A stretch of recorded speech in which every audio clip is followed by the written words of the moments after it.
So tonight our subject matter is hierarchy of the set and etiquette as it relates to the etiquette and the hierarchy on the set. And also we'll maybe talk a little bit about etiquette with casting directors too, because I know a lot of actors join us on this Periscope. Now you could find this anywhere on the internet, you guys, and there's all sorts of different types. But in order for us to have like a starting point tonight, I made I found a chart online that if you take a screenshot of this, okay, I'm going to back it up. It's a screen chart of a very simple. You're the executive producer. You're at the top. Yep. Take a screenshot of this, and it is basically a very remedial or small, like for an independent film, version of the hierarchy of a set. Now, listen, I used to call myself an executive producer when I did the first 3 films because I didn't know any different. An executive producer, I hope there's no executive producers out there listening to this, is usually just a fancier title, which means you really gave a lot of money, normally. And then the producer, whoever the producer is the person who's doing all the work. I mean, they are the ones really making it happen. And as you can see, when we looked at this, the producer then has a bunch of people that are underneath them, which is basically the whole rest of the film crew. But it goes into what are called departments. And so when you are assigned something, like let's say that your job is that you are the grip or the gaffer, you know that you fall underneath the camera department. And everything, what happens is these department heads become your boss. And you need to know who is your boss when you walk on a set. And the thing is if it's your set that you're running and you've got your departments clearly laid out, and we've talked about this in past broadcasts, that you may have people who are wearing multiple hats. But what's really important about those multiple hats is that everybody is aware what their hats are. If you as the producer are not clear in your communication ahead of time with your production meetings, who's going to be wearing what hats, that's when things really can fall apart for you on a set. So yes, you can have a lot less people on set running your set, but as long as everybody knows what hat they're wearing and who their department head is, who they go to when there's a problem, then you're going to have a smoother running set. Because there's nothing worse than, let's say, your production designer who's in charge of your art direction, any kind of special effects, your costumes, your props, and your makeup. If you're a makeup person, if you're the producer, and your makeup person is coming to you with like a question, and you're the producer, that was the wrong department head to go to. They needed to go to the production designer. Now, if it's a small enough set that producer is the production designer, then yes, then that makeup person needs to obviously go to the producer, right, with the answers to their questions that they might have. But it's really important that you understand who everybody reports to, and that when you go to set up your pre-production, you have got that firmly established, that everybody knows who they report to, so that one person does not become overwhelmed or inundated with questions that are not, in no way what they are supposed to be paying attention to that day on set. This is why just delineating these different job duties becomes extremely important. Now, for an actor who walks on a set, like if you've never walked onto like I've worked on, like when I worked on 30 Rock, 300 people on that set, right? So you show up that day, and Kathy says, like me, the director, yes, they're coming to you with a question as a director that is not related to camera or your first or your second, your first assistant director or your second assistant director. A lot of those people should be reporting, instead of to the director, they shouldn't be reporting to the director or an actor when they get on set. A lot of actors think, well, I just need to go find the director. Well, that's not where the actor goes. The actor, when they get to set, usually there's somebody right there that's going to try to check you in, but sometimes you walk into a 300-person set on a day and you don't know where you're supposed to go. You're really looking for like the second AD, but they're usually on set. They've got some kind of people that are from the production management side, the business finance side, which falls underneath the producer, that need to check you in first. And eventually, the people that are going to run you once you're working in your scenes are going to be your second AD or your first AD. And it's until it's the scene that you are actually being shot in, you're really not going to have any interaction with that director. So it's really important for you to understand that, so that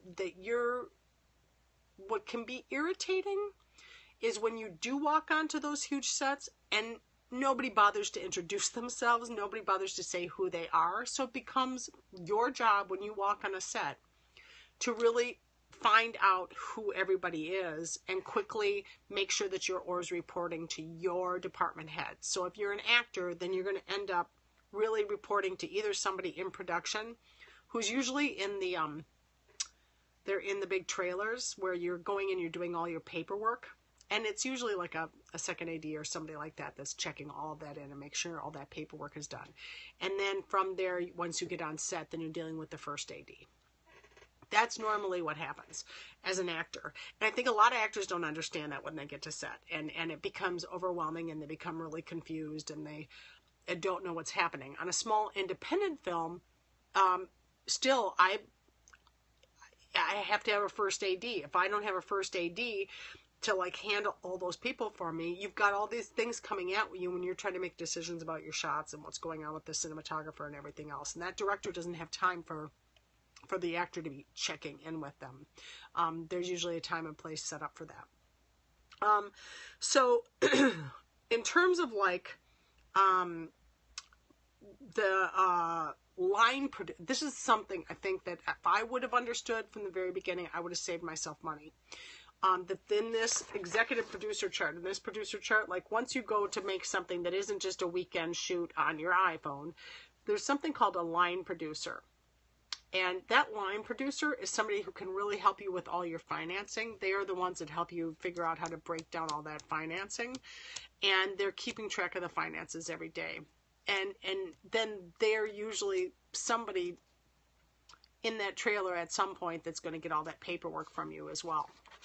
They usually have people working underneath them. But on like on my set, I didn't have a line producer. I wish I would have had a line producer. The other person that's really important to an actor to keep in mind is a script supervisor. A script supervisor is sitting right behind the monitor, and they are looking at the script, and they're making sure all the coverage is being done, and they're making sure that you really said your lines correctly as an actor. Kathy says, I usually have production or second AD who checks people in and has them sign contracts. Yes, and you know, on my set, I had a first AD, but I didn't have a second AD. So the day that I had the 28 background performers, in addition to the 5 lead characters plus the other guest star roles, her first runs a set. My first AD runs a set as well. My first AD runs a set, and the second, I had somebody come in on the day that I had a large amount of people. I actually had a PA operate as my second AD. Yeah, Kathy says it keeps it moving. It also just keeps people away from you as the director and producer when you're dealing with bigger issues at the time, because you have to have somebody just literally herding people. Now, those people who maybe come and check you in, put you in your trailer, he's saying he doesn't check people in either. The first AD, right? My first AD did. So again, it depends on how large your set is or how many people you've lined up. Like with one of the things that I've learned, like Kathy has obviously learned, is to get that second AD on set. My first AD, when I hired him, did not seem to think he was really going to need a second AD.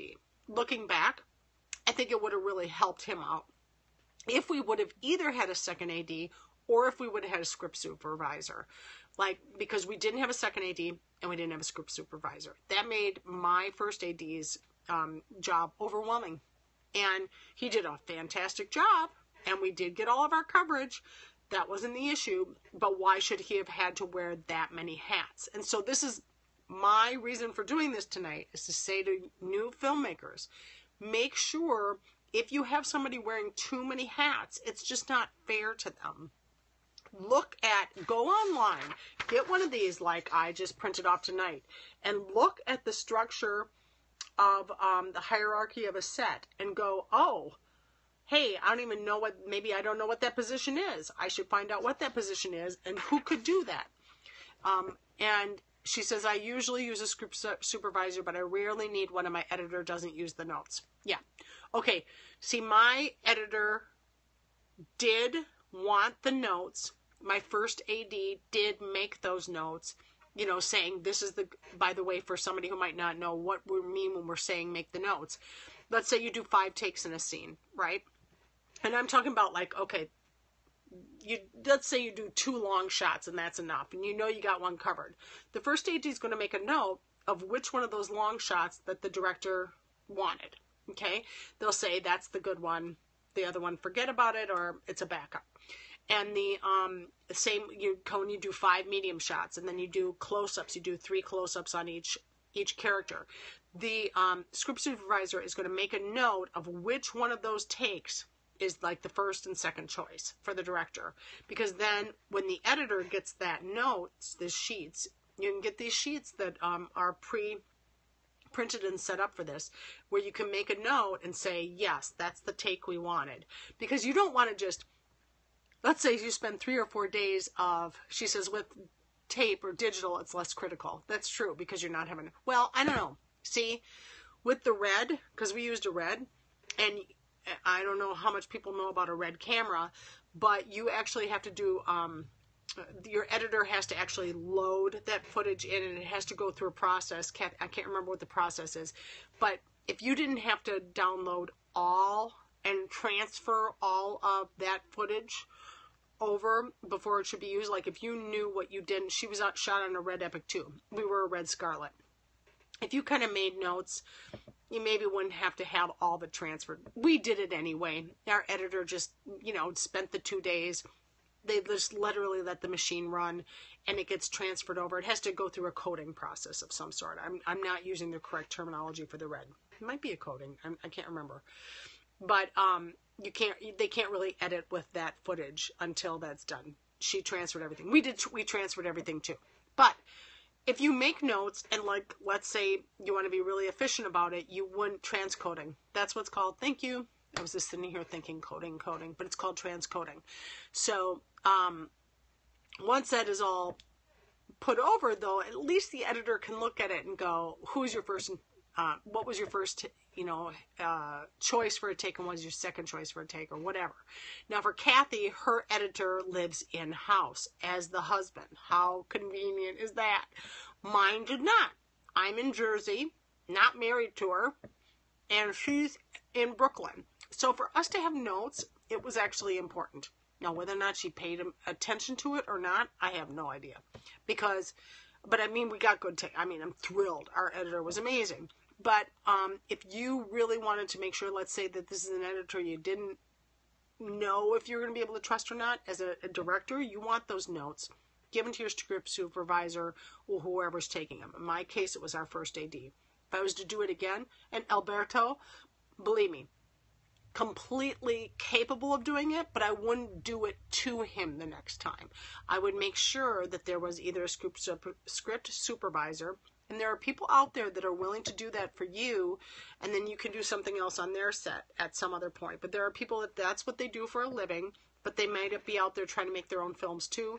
So, you can maybe work out a deal, pay them for the days or whatever.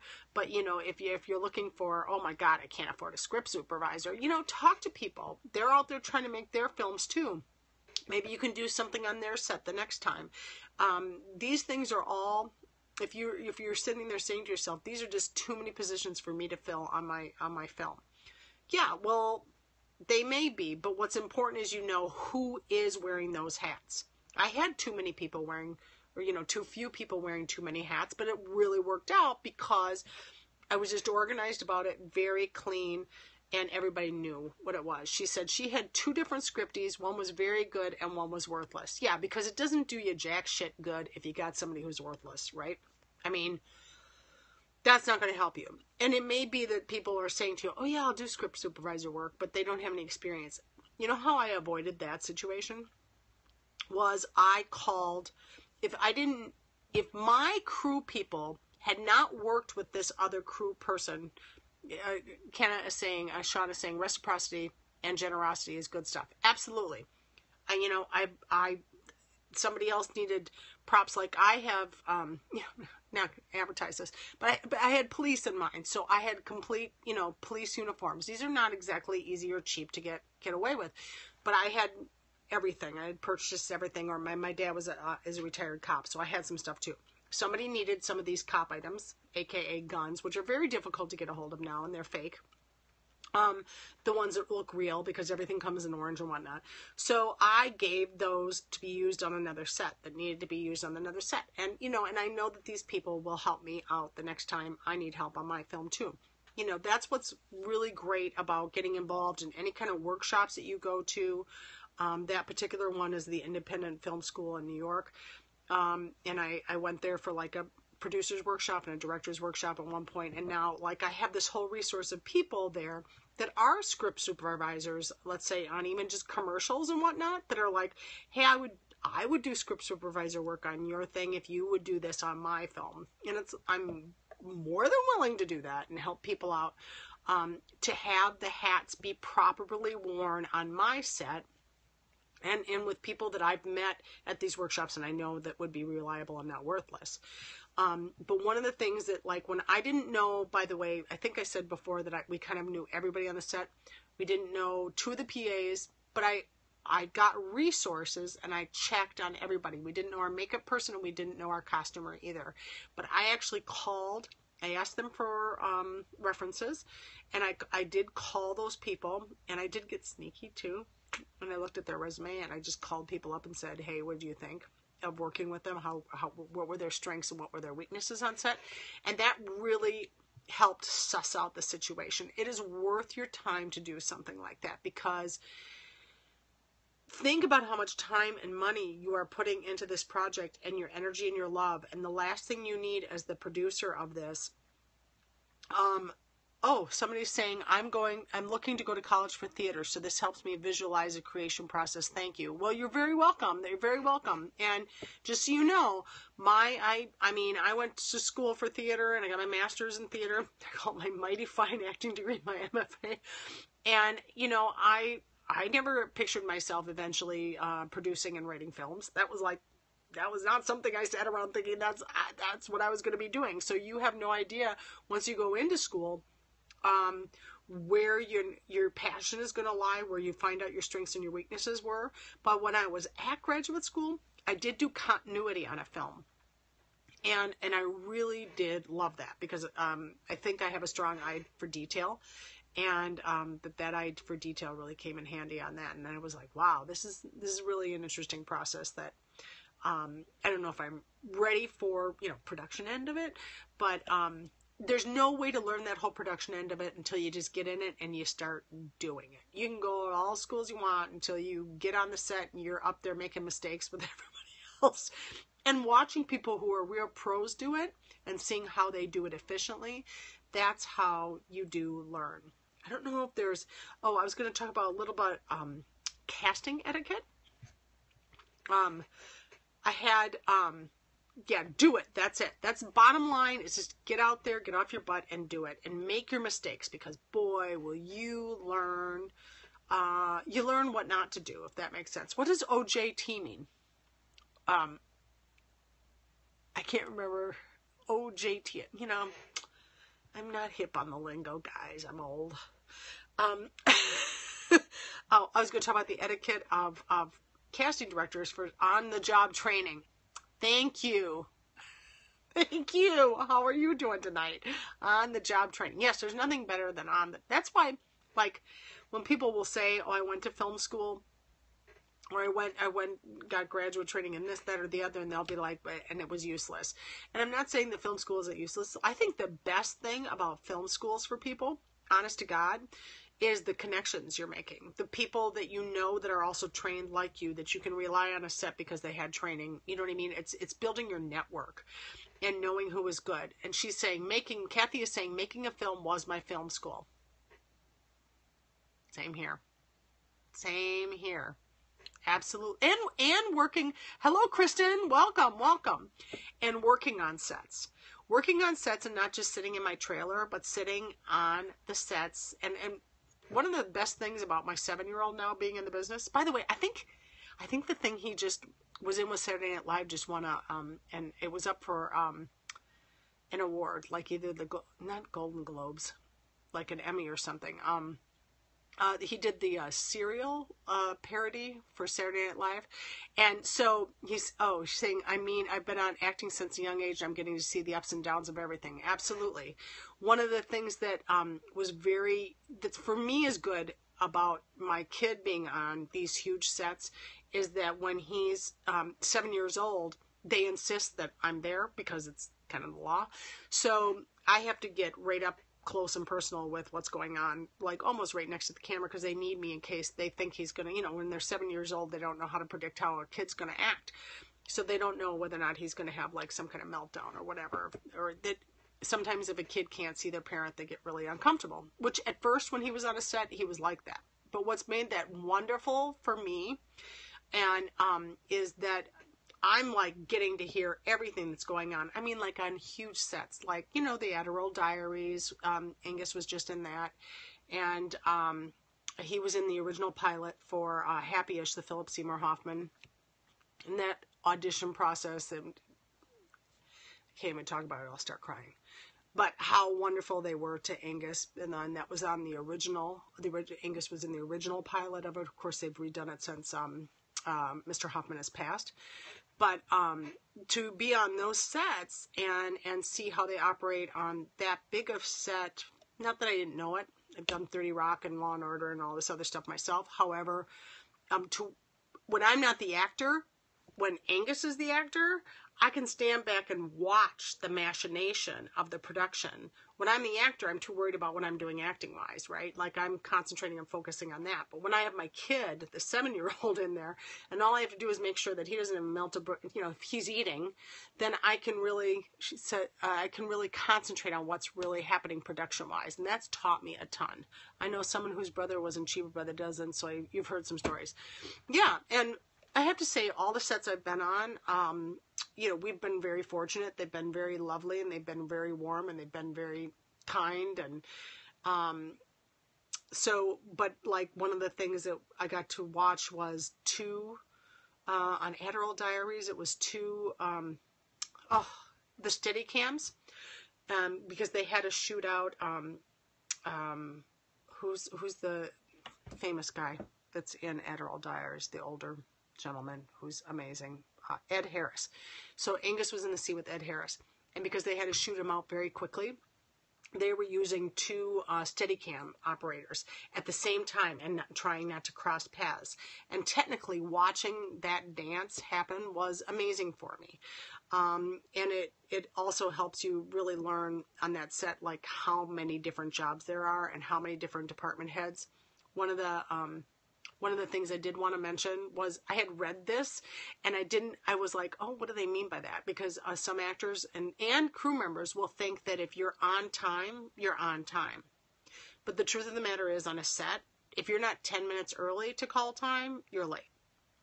Unless, of course, the actual transportation, which was the producer's job, was to get you there. And the van just arrives on time. That's their problem, right? But that for set etiquette, it's considered, and this goes for actors too, 10 minutes early is on time. Anything beyond that, later than that, you're considered late. And I remember hearing this after we did a Saturday Night Live gig with Angus, because we were trying to get through Brooklyn traffic, and it was just terrible. We were supposed to be there at 8:30 in the morning, and I literally walked in the set house, the house we were shooting in Brooklyn, at 8:30, and the woman said, we didn't know where you were. And I remember looking at my watch going, what the hell are you talking about? It's 8:30. But then I later heard that the etiquette is for big sets, or sets in general, is 10 minutes early is on time, and anything later than that is considered late. I wasn't like that on my set, obviously, because I didn't know it.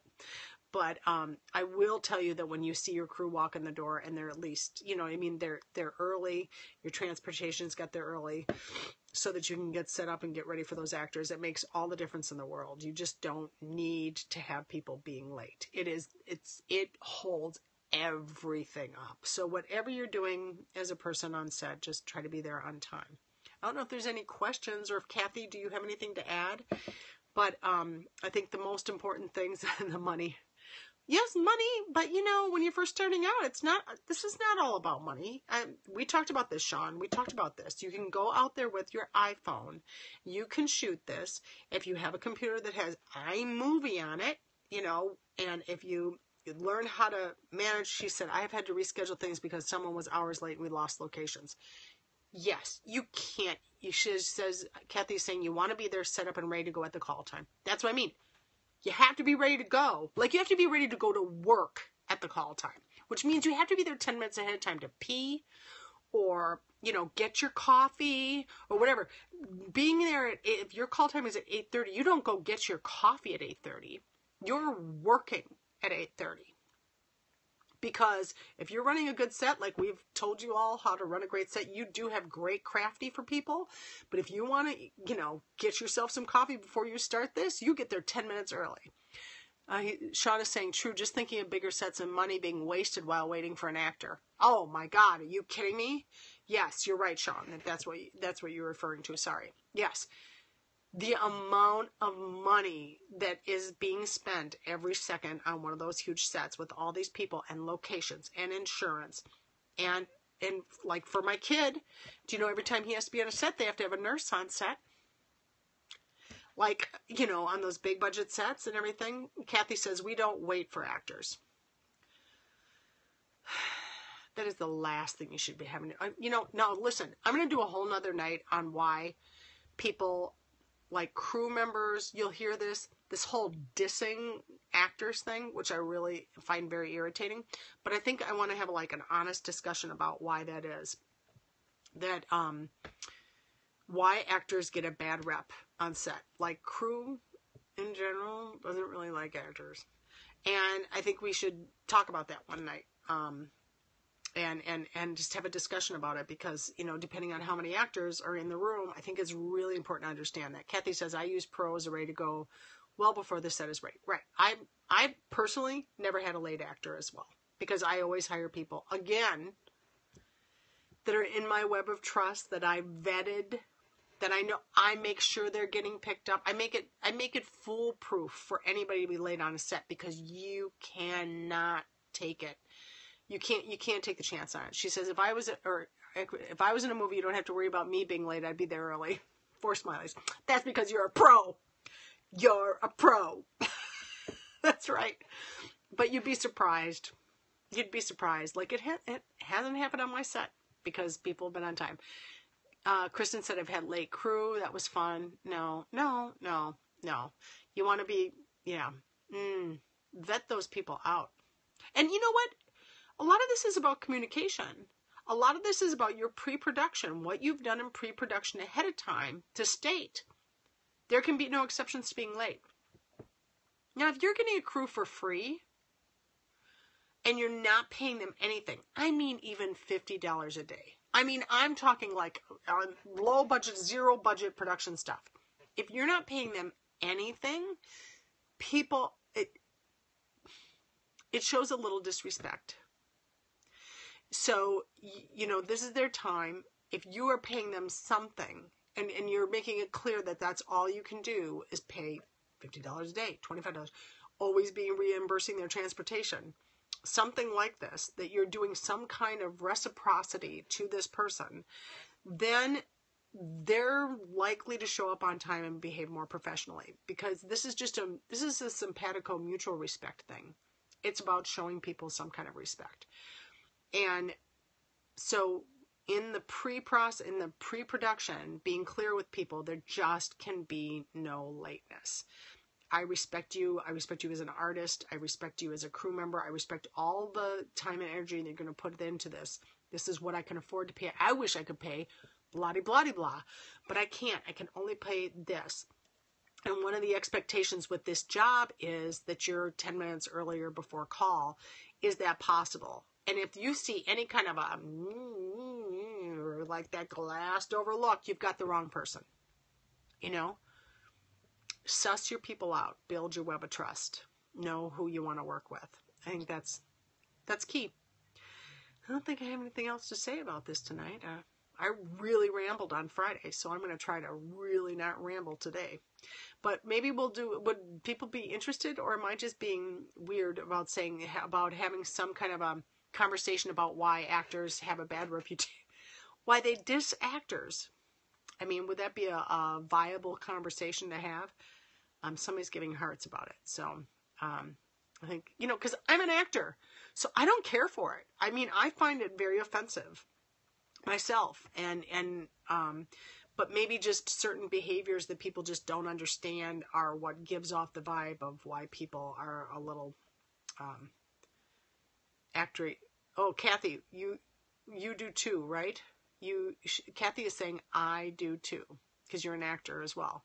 So maybe we'll have that conversation one night. We'll have that conversation about why people are dissing the actors when they shouldn't be, but we'll have a conversation about it. And Kathy says, I'm never late. You know what? I get really paranoid because I live in Jersey. Oh, any more about casting etiquette? Okay, casting etiquette. Sean and I actually had a little discussion of some things about this. You don't mind me just sharing in general about, hey, Courtney, good to see you. Hola, hola. Yeah. Okay. Is that in terms of casting etiquette, if people, okay. All right, here's the deal. I actually went to a thing on Saturday, and there's a casting director, like a casting director workshop, and I won't say who it is, but very reputable, because I have not asked permission to quote these things. And they were talking about things that were very, very annoying to them, because they were asked, not unsolicited. They were asked about things, of course, that were annoying. And one of the casting director was basically saying, listen, we see up to 150 to 200 people a day.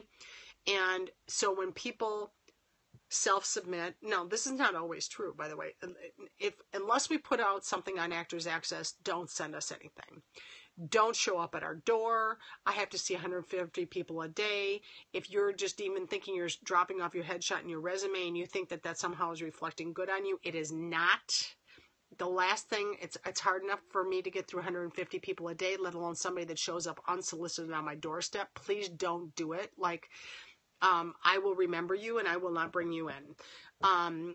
What else did she have to say that was very interesting this way? That she was talking about people that will email or call unsolicited, or send reels. She's never going to look at it. She doesn't have the time. That these people, they basically, at these very busy casting directing offices that are casting major films and pilots and television shows, unless they're looking for you, if they're coming to you and asking you for something, please don't even bother, because everything's going to end up in the same trash can, is basically what she was saying. If she knows who you are, Courtney was piss off, be on your game when we call you in a nutshell. Absolutely. And the thing is, what she was saying was the most effective way to get seen is to go to the workshops. Now, we all know that this is not a fair system, that you would have to go pay to go to a workshop to meet somebody and show your wares. And the way you really have to think about it right now, because there's not a better system, is kind of like how my husband does it. My husband is not in this business. He did help me produce this last film. He's not in this business, but he goes to networking events all the time. Luncheons. He goes to different, conventions where those people are going to be at, and they're all very expensive. It's no different than what actors are doing and getting in front of somebody and showing them their wares. They're basically saying, if I haven't seen, and this, she did say this dead out.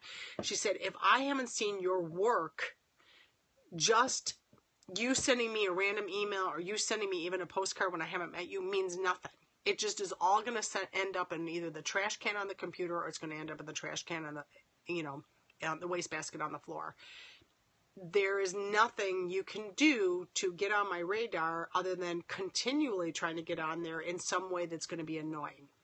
Stepping out of line, knowing where your boundaries are. And she was actually very kind about this, but I hear this all the time. So I just, Courtney is saying it's an investment in your business, then write it off during tax season. Absolutely, Courtney, absolutely right. And so I think people will think, oh, I'm going to send them my reel. Why? Are they casting something that you're perfect for? Are they familiar with who you are to begin with? I'm talking about people who aren't represented now. Like, obviously, like, my manager is going to send me for something I'm right for. But if you don't have representation, then work to either get that representation so that they can work for you. But even if you have representation, if they don't know who you are, trying to get one of maybe their 12 slots that they might have for a smaller role, they're going to bring in the people that they've already met or seen somewhere, because remember that their job is always on the line as much as your job. You trying to get the job is. If they don't bring in good people and people that they can rely on, that are going to knock it out of the park, that's going to make an impression on the director, they look bad. So you always have to think about, if I was in their shoes doing their job today, how am I going to look when I do the following X, Y, and Z?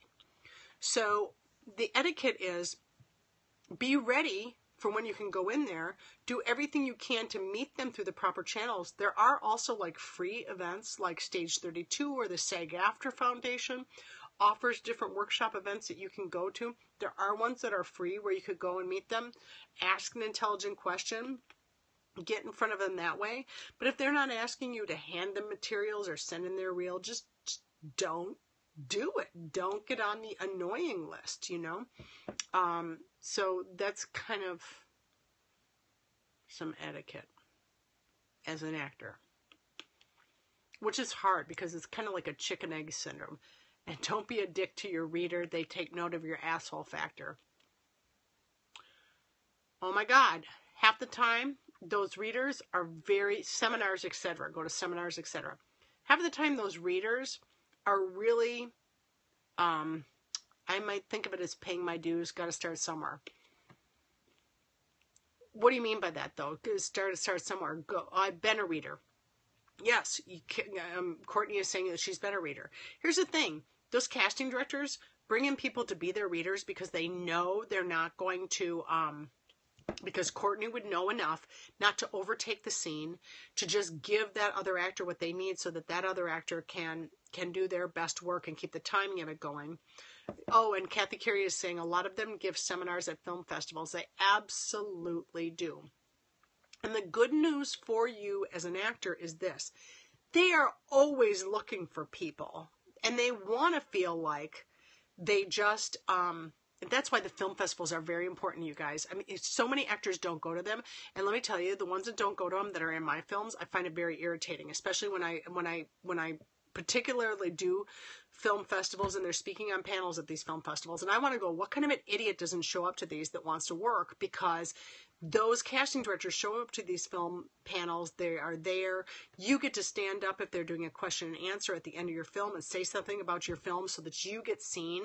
And I go out of my way as a filmmaker. Let me get on my high horse about this. I go out of my way as a filmmaker to make sure that my films are being seen where my actors are, that I submit to those festivals so they can show up. And so when they don't show up, all I can think of is, what's wrong with you? It says filmmakers are there too. Absolutely. So what happens is, like, I've paid to get, possibly seen at this film festival, and I've done it with my actors in mind. And then the fact that they don't show up kind of irks me. It does, because I'm doing this so that you have the exposure. I don't need to be paying $50 a submission to every film festival. I'm doing this to help my actors out too. And Courtney's like, I'd be there with bells on.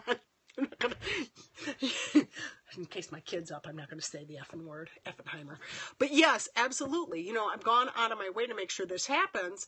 And those panels are amazing. And and afterwards they'll have like a little cocktail thing or whatever.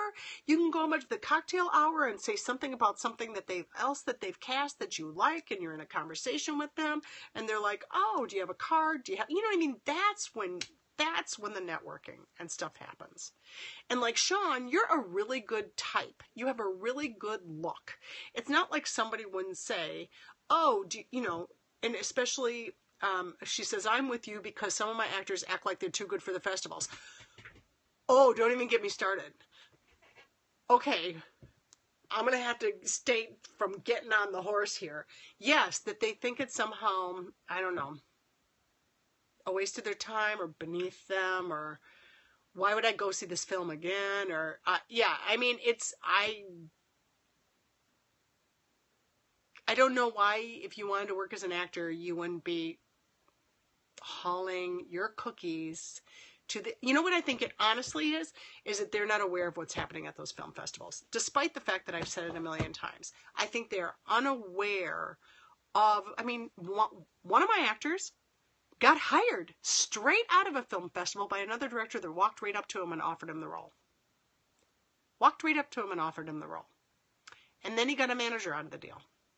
So I am telling you, this is how it works, people, because all those people show up to those film festivals. And Canna is saying workshops, they may cost you, but you get to develop relationships. That's right. This is called networking. This is what it's all about. And okay, Kristen's saying, true story. I knew of an opening night film at a festival where the lead didn't show. You know what, though? That happens all the time. Now, for my films, I do have kids in them.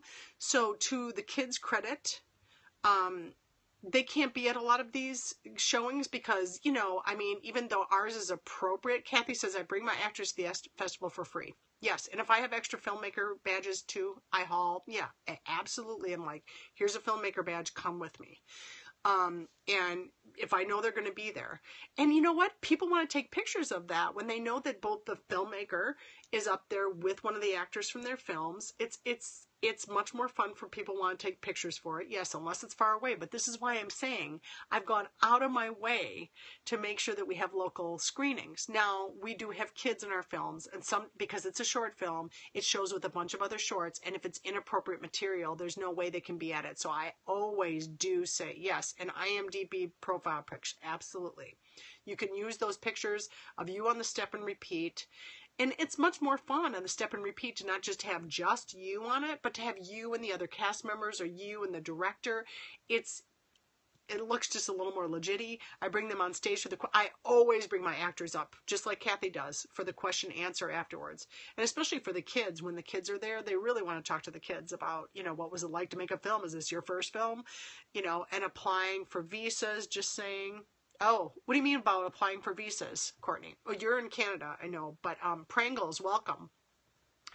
So it's, especially when it costs money to go to these festivals, the fact that the actors would not take advantage of it and come and network. There's all the opening night parties, there's the breakfasts, there's the, you know, there's like, just tons of these workshops and forums, which, by the way, are extremely informative and give you an idea, even as an actor, not just as a filmmaker, as an actor. I mean, people like, Kathy says she buys tickets to everything. That's really nice of you to do. I can't afford to do it. We've been in 25 festivals this year, and I just couldn't afford to buy all the tickets. It depends. I think I did it for one of them because I was concerned about people coming. But it just... It's an investment act. And listen, the film festival, I mean, sometimes it's $12 to go see your own film. It's worth $12 to go see your own film, or at least for your stars.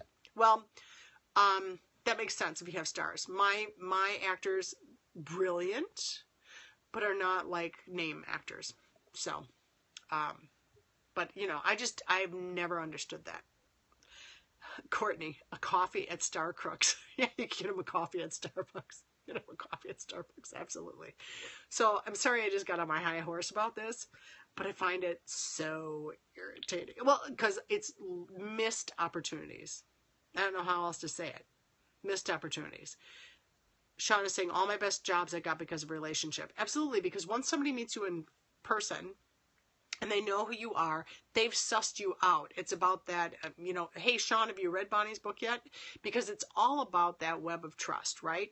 So once you have met somebody and you know that that somebody is reliable, like you even when you're at a film festival and you're like, I have a sound guy I really want to work with. If my sound guy isn't available now because of just being at a film festival and meeting him, I could tell what his work ethic was. I saw the film that he did the sound on. It was impeccable sound. and he had just moved from LA to New York, and he was doing mostly commercial work, and he was saying to himself, oh, he really wants to get into narrative. So what did he do? He showed up to this festival. That film happened to be screening at the same time my film was screening. So then we, afterwards at the cocktail hour, we stood there and had cocktails, and I really sussed him out. Hello, Allison, welcome. You know, but like, I know now, definitely if my sound guy isn't available, that's the call I'm making, because I could just tell what his work ethic was. Plus, I could ask the director, because the director and I became friends of that film, and I could say to her, so you really liked him, you thought he was great? And she was like, he was unbelievable. And I'm like, okay. So this is, you know, people, not great idea. I need to do that at festivals. You know, you should even go to festivals if you hadn't made the film yet, because you can find your crew members there. You can watch the films that they've done. And they're going to be there because they're coming to see their film. So you can watch the films they've done. You can tell whether or not their work is any good, right? Because that's one of the great things about the film festivals, is seeing the other films. That's right. You find good people at these festivals. Absolutely. It's the whole reason, like, I could take my film. It's not like I need to win more awards or spend more money going to film festivals, but I do it right now. Yes, because your Mars Boy Mike is saying pre-screening your crew. I am pre-screening for crew members. That's absolutely what I'm doing. You know, because I'm not always going to be able to get my current crew. That somebody's going to be busy, somebody's going to be working. So I'm accumulating a show Bible, as it were, of crew members by going to these festivals and getting their cards and finding out, you know, how much do they have their own equipment? Do they not have their own equipment? Things like this. And that's what so when the actors don't show up after I put this, you know, I mean, it's wonderful and I get a lot out of it by going, but when the actors don't show up, who are always saying, oh, I'm looking for more workers, could you recommend me? Could I recommend you? Why don't you just show up to the festival? Because that's your own recommendation, because it's a good idea to set up a crew Bible. Why don't you show up to the festival on your own? Because especially in a shorts thing, you're going to be seeing like 6 to 7 other short films, and those filmmakers are going to be there. It is. And if the film is amazing, then you could go up and say how much you loved their film. You can have a conversation with them about that. But if you thought their film was absolute dreck, now you've got a little note for yourself about that too. I want to be in that film. What happened there, right? And they're going to do another film. Thank you very much. Thank you. But and do this nod, the smile and nod, and you know, just meet people. This is what it's all about. But you're not going to know what their work's like until you go to the film festivals to see it. So anybody that's got a film at a film festival, or if there's a film festival near you in your town, go. Even if you're not a part of it, go. Go to the mixers. Sometimes on a Saturday night, depending on the film festival, there'll be what's called the Filmmakers Party. Okay, and that Filmmakers Party sometimes is a little expensive. Like, I think I've had to pay $75. Oh, thank you, Paulina. You're so great. My boyfriend's listening and saying this lady is awesome. She just doesn't shut up. That's what it is. Don't tell your boyfriend I love him. I love him. If I could give him hearts, I would. Okay, so but if you're not even in the film festival, you should go so that you can network, so that you can be out there. Have a card with you. Don't bring headshots and resumes. You're just going to look like okay, which way's the L? I can't even tell because I don't know how I'm saying. Okay, so just like, but have a card that has your picture on it as a you know, a little calling card, so that you can say that leads to your website, which should have all the updated shit on it, you know, all your little reel bits.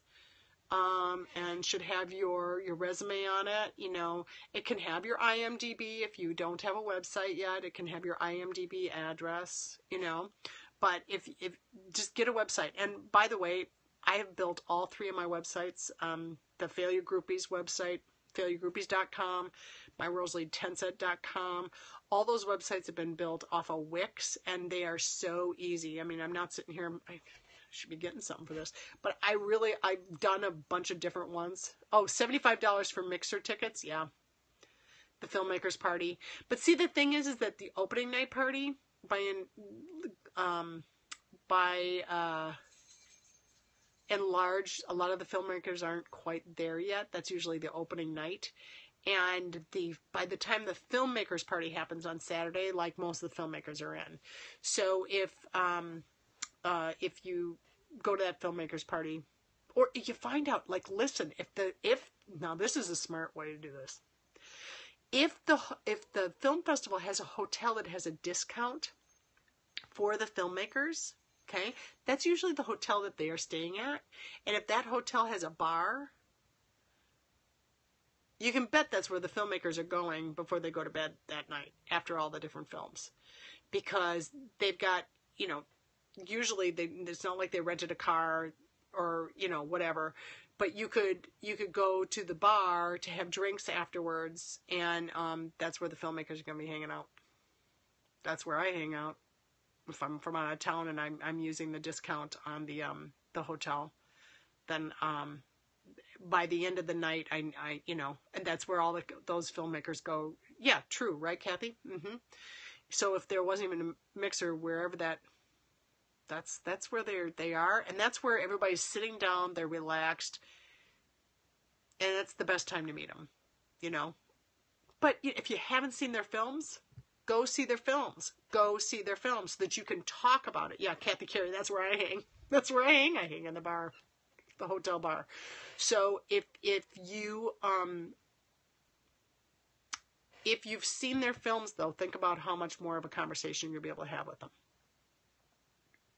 Because if you're sitting there and you say, oh, I didn't see that, but you can also say, but I did see this today, and I thought that was really interesting, or I liked that about it. They can be like, oh, I didn't get to see that one, but, and you can have a conversation with them. You don't, okay, oh, nice, that's good advice, never thought about that. Yeah, just don't show up to the bar to drink.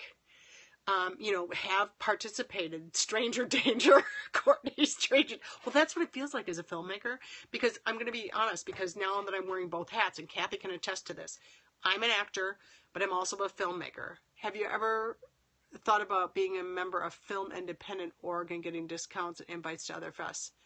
I don't think I'm a member of that. Yeah, otherwise you look like a poser. Film Independent, for some reason I feel like I'm associated with them somehow, but I don't. I'm lying, probably. But there's a lot of different conversations. This is the primary thing. Yes, if you just show up just to drink, it's like that desperate actor syndrome, right? Go in there and have some kind of knowledge. Go see listen, what are you not going to learn by going to see a bunch of films? You might actually have an enjoyable day. How about that? I mean, you're going to go see some films. You're going to see films that suck, and you're going to see films that are brilliant. And you're going to see the difference of why. Oh, Film Independent only gets you into the LA Film Fest, Kathy Carey says. Okay. Cool. Yes, and desperation is repulsive. But if you have something to talk about, you can be like, oh my God, I'm so sorry I missed your film. And, is there a place that I could see it? And then you can have that conversation. Hey, Bonnie. Welcome, Bonnie Gillespie. La, la, la, la, la. We're actually just talking a little like... we moved over from our topic, which was the hierarchy of the production. If anybody didn't get this yet, go ahead and take a screenshot of this. Hello, Bonnie. So good to see you. We're talking about hierarchy of who wears what hats and understanding departments and flow on a film set tonight. You might want to take a screenshot of this if you haven't already. And then from that, we moved on to we were talking about etiquette of the film set and how you appropriately report to the right department. And then we moved on to that with casting, and then we started talking about the film festivals and how actors could make best use of the film festivals. And we were just talking about hanging out at the bar where the filmmakers get the hotel discount. But we are talking about the fact that you should see the films so that you have something to talk about, that you can be like, oh, I loved your film today, or what film did you do, and talk to them about their film there. Yes, more deals made at bars than anywhere else. Absolutely. More info than my whole 4 years at theater school, Courtney. Love it. Love it. See, that's the thing that that I think is, I mean, I have my master's too. Aren't you impressed? But I'm telling you, I didn't learn shit about the business. Courtney says, "Wish I could get my money back." Yeah, I didn't learn dick about the business of the business in grad school, and the fact that that doesn't happen is I think just a crying shame. I mean, I think they're getting better about it. They're bringing people in like Bonnie. They're bringing in people in, Courtney, rather than wanting your money back, lead them. Yeah, because here's the thing. Go back to your schools and donate a copy of SMFA. That's a really smart idea, and save the cat to them. Absolutely. Those are really great ideas. And like at the University of Georgia where I went to school, it was a theater program, but they had a film program too, but the two never met, and I never understood that either. Like, that to me makes absolutely no sense. But now that I'm out making films, I would like to go back and say something to UGA and University of Minnesota programs and be like, hey, I would go, because I teach too, so I could go back and she said everything I learned about making the films and the festivals was actually doing it. That's exactly it. Bonnie says that's why I did journalism instead of theater at UGA, more film. Yes, absolutely. And journalism is such as, well, you learn how to write too. She says, I'll sell copies of it. Courtney's going to go to her university and sell copies of SMFA out of her car. But think about Minnesota. You were born in St. Paul. Well, Winona, Minnesota is my hometown. And I went to the University of Minnesota for my undergrad, and UGA, Ugga, go Dogs, for my graduate. And then I went to University of Parma to study Commedia dell'arte, and University of London to study Shakespeare, because that was part of the Ugga program. So that and that was all paid for, I might add, because of a scholar. I was courted, scholarship, whatever the heck that was. I lived in Winona, loved it. Winona is a beautiful, beautiful town. Sugarloaf, that's right, and the Mississippi River. It's just gorgeous there. My hometown is just absolutely gorgeous. It's stunning. Yeah, I can't believe that. Sean, I can't believe it. You going back? I'm going back. I'm taking my kid to a Lego camp. So, yeah, lucky it was a beautiful, beautiful area to grow up. And, I'm sure you can hear this in my accent, because when I get tired, which is late at night like tonight, you can hear my Minnesota accent. Like, whenever I'm on Periscope, I'm listening to this going, I might as well just be saying, don't you know? Oh, well. Well, I think we've talked about a lot more than what I expected to talk about tonight. But I hope you got a lot out of it, and I really appreciate you guys coming by. Please follow everybody that's on here. Like, go through. We have such great regular followers, and I want to see what you guys are doing too. And Kathy Carey is also talking film at Canadian, eh? That's what we sound like, eh? Oh, Sean says, I'll retire there unless I find somewhere even more beautiful. It's hard to find some place more beautiful, but also more cold than Minnesota. Oh, thank you so much. That's all right, Bonnie. I'm sorry you missed it too, but listen, it was just, we got a lot out of tonight, I think. I think we got a lot out of tonight, because I think there's a lot of actors that are in here sometime too, so we really do talk about both the as an actor doing this process. I do want to bring up one night what this casting director did say about people doing their web series. Okay, I'm going to say this really quick. And maybe I'll bring it up again if a lot of people are not still here.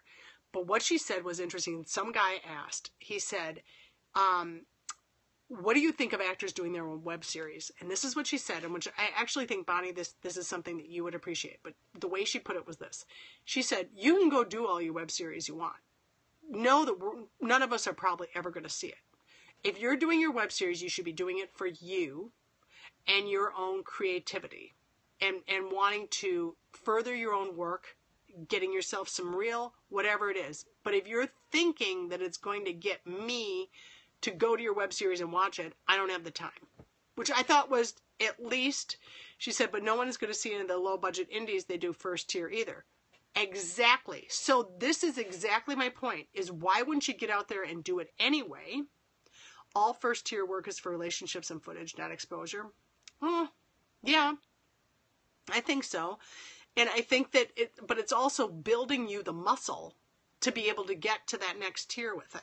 You know, Broad City. She did bring up Broad City, and she said, but how rare are these broad cities? And know what those girls' relationships were with these people before, too. Bonnie says, if you're going to go into it wanting exposure, you're fucked. That's absolutely. Do it because you love it, not to be seen.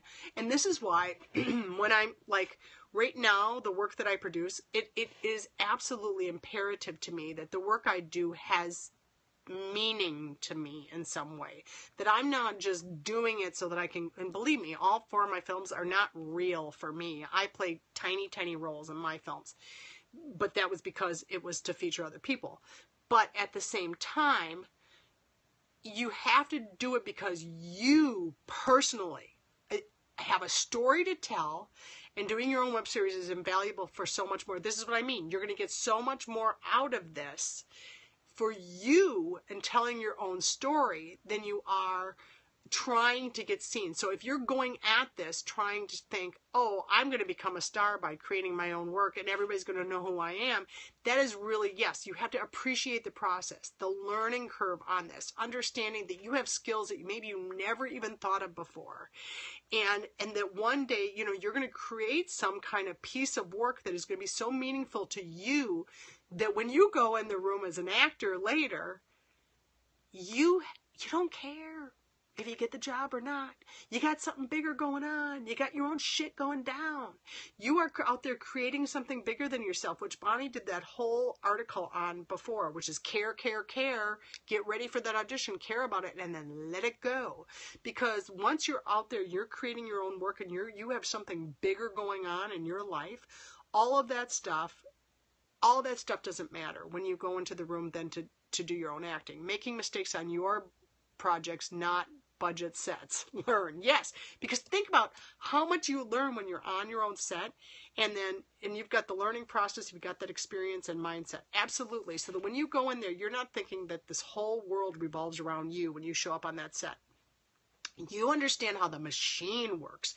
You will understand how the etiquette of that set works because somebody was a bimbo on your set and drove you to drink. So you get on a set and you're like, I am not going to be that bimbo that drove me to drink on my set. No, you're going to understand all of the bigger picture, which is so important to be able to have the left brain and the right brain working, to be on the front of the table and the back of the table at the same time.